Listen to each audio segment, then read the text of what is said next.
যারা আপনারা পরিচ্ছন্ন করবে, যারা কাজ করেন, যারা মাঠে থাকেন, তারাই শুধুমাত্র এই কাজগুলো করবেন।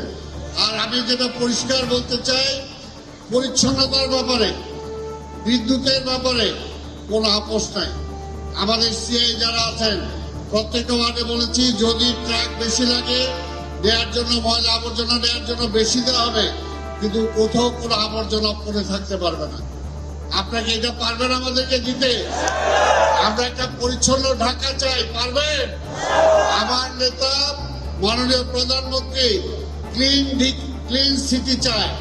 ক্লিন সিটি মানে আপনারা পুরো পরিষ্কার ঢাকা রাখবেন। পুরো পরিষ্কার ঢাকা আপনারা পারবেন? ইনশাল্লাহ আমাদের এটা শপথ নিতে হবে যে আমরা করব, আমার সেটা সম্ভব। ইনশাল্লাহ আপনাদের সাথে আমি আছি। আপনাদের অভাব, অভিযোগ, সুখ, দুঃখ আরো যা আছে ইনশাল্লাহ আপনাদের সবকিছু ইনশাল্লাহ দেওয়ার জন্য চেষ্টা করব, দেখার চেষ্টা করব। শুধু ঢাকা শহরটাকে আমরা বসবাসযোগ্য রাখতে চাই। কারণ পরিষ্কার না হলে মশা আসে, পরিষ্কার না আসলে বাইরের মানুষ বলে নাকে রুমাল দিয়ে চলতে হয়। সেই কাজটা আপনারা করেন, সবচেয়ে কষ্টের কাজটা আপনারা করেন। এবং কষ্টের কাজ করেন বলেই দেখেন মাননীয় প্রধানমন্ত্রী চোখে কিন্তু আপনারা পড়ছেন। আপনাদেরকে কথা বলি বিশেষভাবে পুরস্কৃত করছে।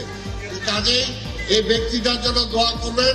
আমি আপনাদের দোয়া চাই, যদি আপনাদের সহযোগিতা থাকে ইনশাল্লাহ আগামী নির্বাচনে যদি মেয়র নির্বাচিত হই, ইনশাল্লাহ 2-3 বছরের মধ্যে এই পুরনো ঢাকার চেহারা ইনশাল্লাহ পাল্টে দেবো।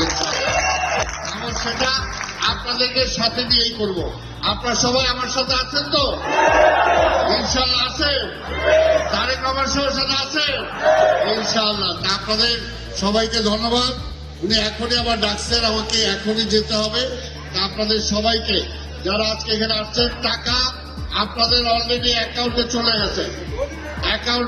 গেছে, যারা পান নাই তারা পেয়ে যাবে। যদি কোনো একটা ব্যক্তি, একটা মেয়ে, একটা মহিলা, একটা ছেলের নামেও যদি কোথাও কোনো টাকার অসুবিধা হয় আমাকে জানাবেন যে আমি পাই না। একদম 100% পাবেন। এখানে মাঝামাঝি কেউ টাকা নেওয়ার কোনো সুযোগ নাই। আপনার টাকাটা আপনি পাবেন সরাসরি। কি কথা ঠিক আছে? একদম আপনি পাবেন। কেউ না পাইলে আমাকে জানাবেন।